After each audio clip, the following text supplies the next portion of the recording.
Hello everyone and welcome back to my channel. I'm Colin Canet. Today I've got an easy project. This is perfect for beginners, but you know what? If you're an advanced or professional or serious woodworker, and you don't have some of these, this is a perfect project for you as well. Because today I'm going to be making some trestle sawhorses, and they were popularized by a very famous woodworker, furniture maker called James Krenoff. So simple and easy, let's jump right in. Now I'm going to be using oak because I want something that's a little bit heavier and a little bit sturdier in my workshop. And the first thing I want to know is what's the moisture content of the wood I'm using. So I've just turned this on and I push that in. It's 7.2. In my area, that's actually very good. Why I am using this meter instead of a pin meter is because I'm working with 2-inch thick oak. And if you stick a pin meter into this hardwood, you'll only go in maybe 1/8 of an inch. So you're only measuring the top of the wood. You're not really measuring what the moisture content is deep in. Plus, you probably end up damaging the meter or bending the pins on it. So that's why I prefer this kind of a meter. So next is the breakdown. Most of the pieces in this project are under 30 inches. So I'm going to rough cut this because it's a 7-foot long piece of wood, and I'll work backwards from that.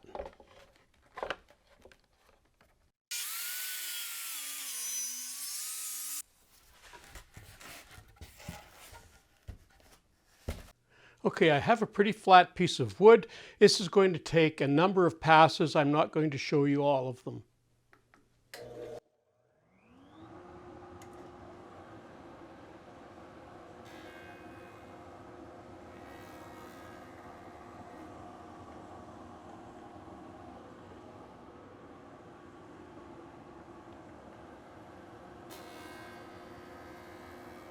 Okay, now that I have one flat surface, I need to make one flat edge, and this will take a few passes as well.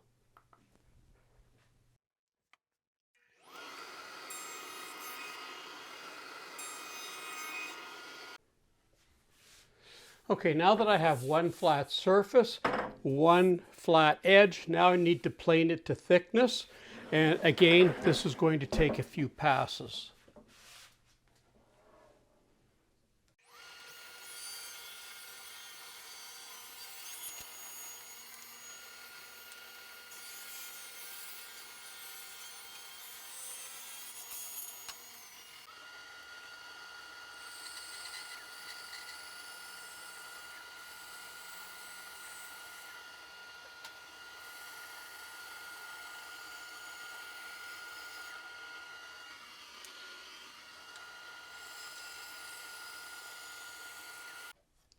Okay, now that I've prepared all my boards, the next thing I need to do is to cut them to length. And the first thing I'm going to be doing is making sure I've got a square end.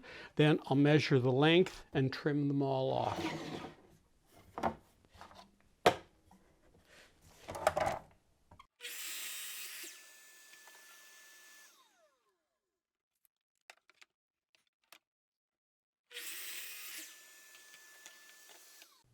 Okay, now that I have all the pieces cut to width and length, I want to put a little bit of a decorative cut on the bottoms of the feet.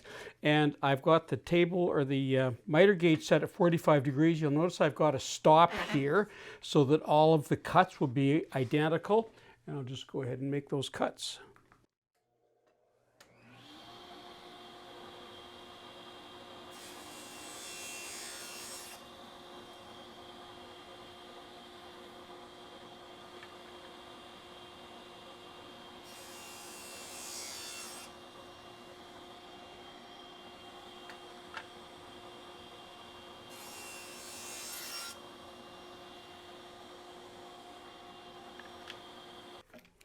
Okay, face side to face side, blue to blue, and this is just tape on here as well, and I'm just locking that down there, and I'm only going to drill 4 holes in here.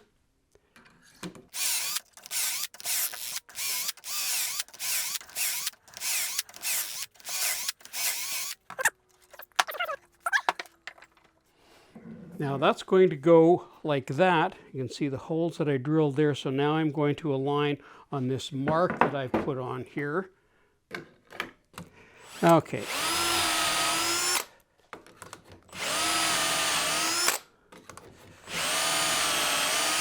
Oh, this wood is hard.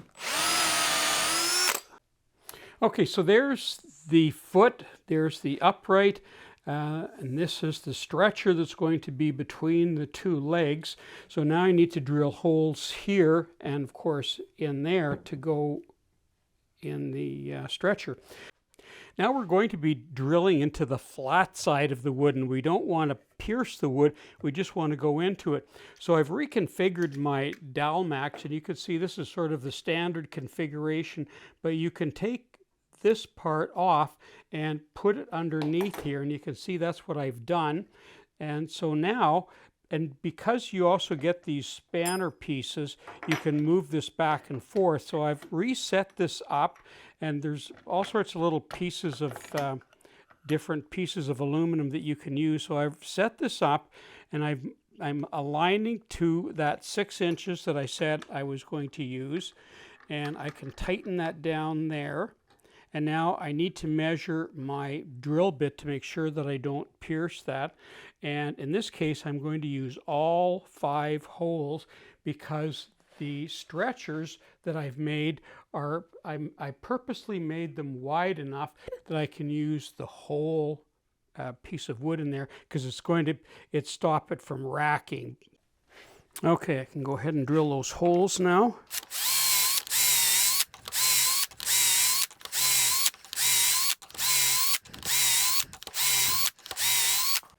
Okay, so I've prepared all of the holes, everything fits, I've done a dry fit, I sort of did it as I went along. The last thing I need to do before we do some sanding and finishing is to cut the notch in the top of the uprights, and this is for the stretcher. And I've got an offcut here that I've used to measure, and I've made a few lines in there, but I know which is which. You could easily use a handsaw for this. Because I have a small little bandsaw, I'm going to use my bandsaw for that.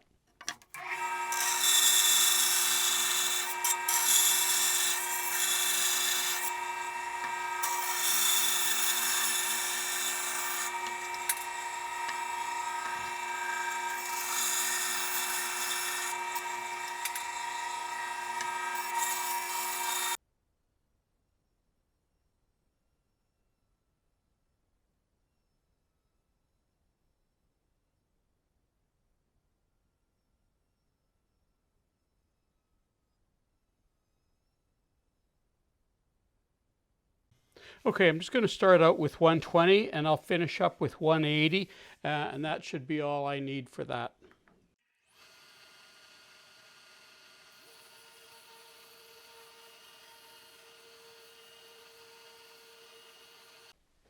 Well, I'm all cleaned up now, and I'm ready to do some finishing, and I'm just wiping on. This is a product called Osmo. It's what they call hard wax oil, and it dries super hard. And the reason I'm coating all of these trestle stands is because I'm probably going to have some glue, to be using them for some glue ups, and I don't want, when I get glue on it, I want to be able to get it off pretty easily, and I think this is going to be the product that'll help me do that, just because it's so hard, and it's typically it was developed as a flooring product, so stuff tends not to stick to it very well. Well, I put the finish on, I'm ready to do the glue up, but I wanted to talk quickly about the feet. Now, what I did is I glued a foot on the bottom, and the reason I did that is because I'm not sure if I want to use some adjustable feet on this later on with an anti-skid on there, so that's kind of why I did that. But the other thing that I don't know if I want to put them, double them up like this so that there's a pad there. So that allows me some flexibility. But typically what happens with feet like this, and this is just a rough piece of wood here just to give you an idea. What you can do, and what most people do, is you can simply drill a hole, and you can use a Forstner bit or a hole saw. So you drill a hole in here like this, same on the other side. Then you can come down with a handsaw or a jigsaw and cut that straight down there if you want, and then straight across there, and then you can get that nice little circular effect on your feet there, and then of course your substructure or superstructure sits on top of that. So today I'm going to do the glue up. Everything's done, and okay, I've done one more dry fit here. Everything fits together perfectly. All I need to do is fill all the dowel holes with glue.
Well, there it is. I don't have the top on yet. I still need to put these on and notch those.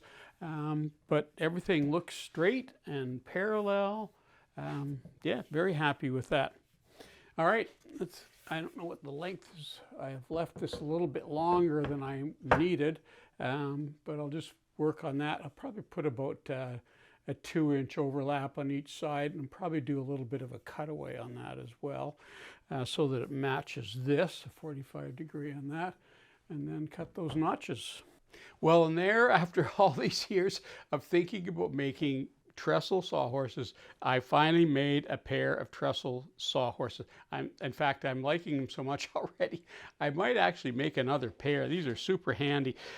First of all, look at how easy, look at how well they stack together. Look at that. They don't take up any room, unlike my old, standard carpenter's sawhorses that don't fit together well. And these are really take up little no room. They're nice and solid because they're some oak that I really didn't have any plans for. It was not the best oak in the world. And they're heavy. They're not going to knock over easily. Super handy for doing all sorts of things. I'm always looking for something to put my wood. And when I'm cutting wood, where do I put my wood on? And because they're easily transportable, you can take them anywhere. I'm thinking about using it as a temporary finishing table from time to time. And you know what? If you put some clamps on there on both sides, this is not going to go anywhere. These will be super strong if you put some clamps on there. Just going to be as strong as a table by itself. So pretty happy with this. I think this is going to serve me really well. My only real regret is I didn't make these a long time ago. I just know I'm happy with them. I just know they're going to be handy. And as I said at the beginning of the video, if all you have is a table saw and a hand drill, you can make these. It's really that easy to do. It doesn't take a ton of tools. I used a bit more because I have them, but if I only had a table saw and a hand drill, that I could have made these without any problem. So that concludes my video for today. I'm Colin Canet. Thanks for watching.